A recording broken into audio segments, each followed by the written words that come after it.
Today we're making a diamond out of glass. Now this diamond's going to be one small component of a much larger art piece, but before we can make the art piece we have to make the diamonds first. We'll begin by 3D printing the diamond. Now unfortunately after I had finished printing this model, there was some layering issues and that caused these weird kind of crevices to form.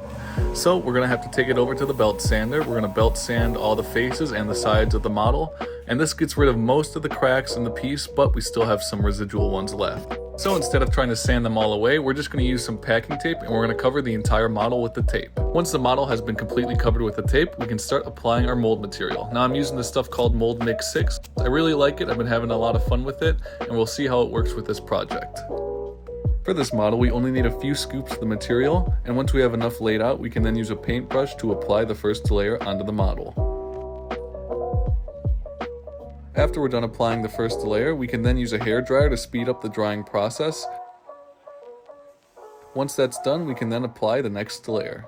Now for this model, I'm going to do about 4 or 5 layers, and then once that's all dried, we can pull it off of the model, and now we can start adding in the primer. Now I'm going to do about 3 or 4 coatings of the primer, and this stuff is just so the glass doesn't stick to the mold. Then once that's all dried and ready to go, we can then start filling the mold with glass. And today we're going to be using this peacock blue frit. I think this is a super cool color and I'm really excited to see how it looks when it's all melted together. Now that the piece is out of the kiln, we can go ahead and remove it from the mold.